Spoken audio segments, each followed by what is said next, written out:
انتوا انتوا مين؟ احنا جهازك الهضمي اللي انت مطلع عينه بالاكل اللي بتاكله. مش ممكن نسيبك. قبل ما تتعرف علينا واحد واحد، ازاي يا استاذ فم تنسى ملحقات القناة الهضمية؟ ما تقلقش، هيطلع لك غيرها اسنان قوية. لو سمحت يا فم اتكلم يا اخويا كويس.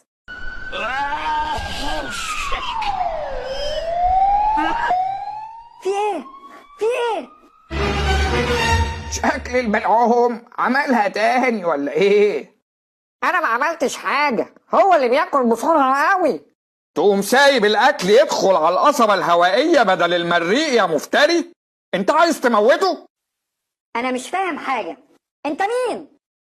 انا ولا فخر الملعوب، انا تجويف مشترك بين الجهاز الهضمي والجهاز التنفسي، وانا اللي بحدد مين اللي هيكمل في الجهاز الهضمي ويدخل على المريء، ومين اللي هيكمل في الجهاز التنفسي ويدخل على القصبة الهوائية. تقدر تقول ان انا الحارس الامين. قصدك الحارس النعسان؟ الراجل كان هيموت، حرام عليك. ومين سيادتك بقى؟ ما تعرفناش. انا المريء يا ابني، انا الانبوبة العضلية اللي بتاخد الاكل اللي بيعديهولي البلعوم واوصله للكيس العضلي اللي بعدي ده. احم قصداني يعني المعدة. بس أنا مش بهضم الأكل بالكيس العضلي بتاعي وبس، لا، ده أنا بخلط الأكل بالعصارات الهضم بتاعتي. ومش بس كده، لا، ده أنا اللي ببتدي هضم المواد البروتينية بالعصارة المعدية بتاعتي. نعم، هضم المواد البروتينية. المواد البروتينية دي يا ست هانم بتوصلني منك مش مهضومة كويس، هضم غير مكتمل يعني. أحسن تكوني فاكرة إن العصارة المعدية بتاعتك دي تيجي حاجة في العصارة المعوية القوية بتاعتي. شوفي، أنا مش هرد عليك يا أمعاء يا دقيقة انت. أمال لو ما كانش اسمك يا أختي الأمعاء الدقيقة كنت هتقولي إيه؟ عيب. اتفقنا ان كل عضو له دوره، ومن غيره عملية الهضم مش ممكن هتتم كويس. وانت يا اخويا مستمعها بتقولي ايه؟ معلش يا معدة، امسحيها فيا. اتفضلي يا ست امعاء دقيقة، كملي كلامك ومن غير تجريح. عشان خاطرك انت بس يا فم. انا يا سيدي طولي حوالي 7 متر. انا صحيح ما يبانش علي، بس ده لاني لفه جوه تجويف البطن.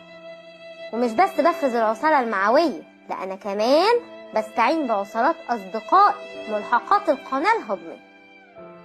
الكبد اللي بيفرز العصارة الصفراوية، ودي اللي بتجزأ الدهون لحتت صغيرة تقدر بسهولة تمتزج بالماء. البنكرياس اللي بيفرز العصارة البنكرياسية، والاتنين دول بيفرزوا عصاراتهم في الجزء الأولاني مني اللي اسمه الاثنى عشر. وعشان كده الهضم اللي بيحصل عندي قوي مش ضعيف زي اللي عند ناس تانية. أمعاء اتلمي. طيب والجزء الملفوف اللي بعد الاثنى عشر دوت اسمه ايه؟ اسمه اللفائفي عشان ملفوف كده، وده اللي بيتم فيه الهضم الكامل لجميع أنواع الأطعمة. الهضم الكامل مش الهضم الغير مكتمل. يوه، وبعدين الأمعاء الغليظة، اتفضل دورك. أنا لسه مخلصتش كلامي، لسه ما قلتش أهم حاجة بعملها.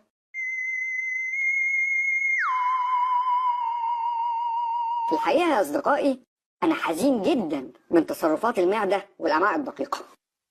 ما ينفعش أبدا نقلل من دور أي حد أو نتريق عليه على شكله، على اسمه، أو على شغله. اللي بيعمل كده بيخسر أصحابه واحد ورا التاني.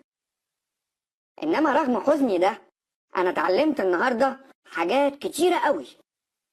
عرفت إن البلعوم تجويف مشترك بين الجهاز الهضمي والجهاز التنفسي. هو الممر اللي بيوصل الطعام للمريء في الجهاز الهضمي، وكمان بيوصل الهواء للقصبة الهوائية في الجهاز التنفسي. وعرفت المريء الأنبوبة العضلية اللي بتوصل الأكل من البلعوم للمعدة. المعدة الكيس العضلي اللي بتفرز العصارة المعدية. واللي بتخلط الطعام بالعصارة المعدية الهضمة، وهي اللي بتبتدي هضم البروتينات، لكن بتهضمها هضم غير كامل. وفي الآخر بتنقل الطعام اللي تحول لمادة شبه سائلة للأمعاء الدقيقة. الأمعاء الدقيقة دي بقى حكايتها حكاية، طولها حوالي 7 متر، ولفة جوه تجويف البطن، وبتتكون من جزئين.